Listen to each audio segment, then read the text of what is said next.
For many people, the safety rating of a car is just as important as the spec list. And it makes sense, since the car you buy will be with you for many years, and it will be used by yourself and the ones you love. So we would hope, if something does go wrong, that the car is safe. Look, even a 5-star crash rating doesn't guarantee anything, but at least you have a little peace of mind. Now today we are going to look at cars that are proven to be really dangerous, whether it's because they are difficult to control, or because of a design flaw, or let's not forget user error. There is a reason BMW and companies like that have advanced driving courses for when you buy a performance vehicle. So let's start off this list with the Yugo. So this is an old car, so it was before airbags and all of those fancy new technologies. But you see, the lack of safety equipment isn't even the reason why the Yugo is so dangerous. You see, in an event of a frontal crash, the engine would move back, like into the cabin, where the driver and passengers were. Not exactly ideal.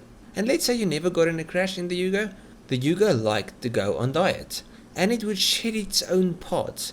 So the more you drove the car, the less car you would have. Okay, I am exaggerating quite a bit, but the car is known for losing parts from the vibration of the engine, and it's just a really cheap built car. So it's just not a good car in general. Next up is the BRZ.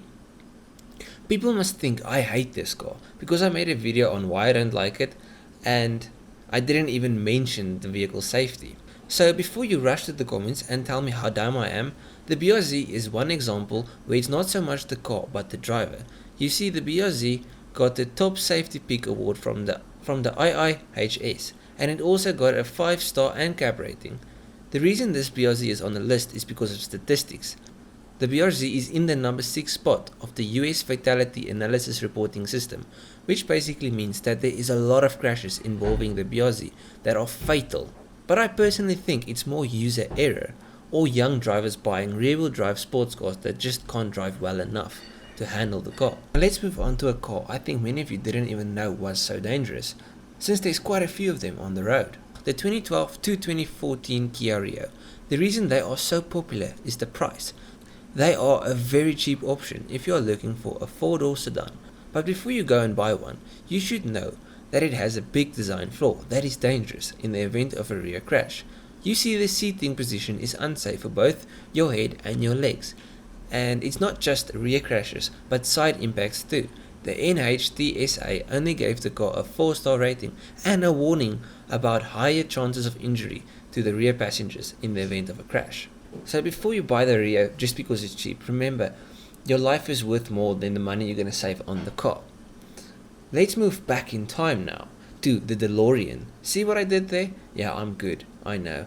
Anyways, we all know the DeLorean for its feature in Back to the Future and for its awesome gull-wing doors. Unfortunately, the badass doors is the reason the car is on the list. Why? Well, just look how the doors open. If the car flips over, it is almost impossible to open the doors, which can put the occupants of the car in serious danger. The only way to get out is by breaking the glass or waiting for a rescue. And if you think in the event of a fire or something like that, it's a serious problem. Now on to the next car, and this brand is normally known for having quite safe cars. This is the Audi 5000, and the problem with this car wasn't a design flaw in the body of the vehicle, it was a problem with the engine, or the brains of the car.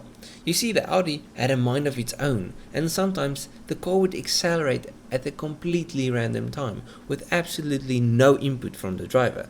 As I'm sure you can imagine, this caused many serious bad accidents. This is a scary flaw, and one I personally hope never to experience in any vehicle. Now, last car on this list, and this car is proof that just because you have the money to buy the power doesn't mean you have the skills to tame the beast. The C7 Corvette is one of the best priced high performance vehicles you could buy. Now, I'm not saying they are cheap, they are quite expensive, but for the money you pay, the power is almost unrivaled. And for many, including myself, speed is a craving, it's a rush, and it's one of the many things that makes driving cars so much fun. But you need to know your limits, as well as the limits of the road and the car you are in. If it's a dirty, crappy road, don't push your luck. If you aren't a good driver, take the car to the track and learn, or maybe just don't buy a huge power rear-wheel drive sports car. Many blame the skinny rear tires, but I personally think the main cause is people driving outside of their limits. So that's a list on some of the most dangerous cars statistically.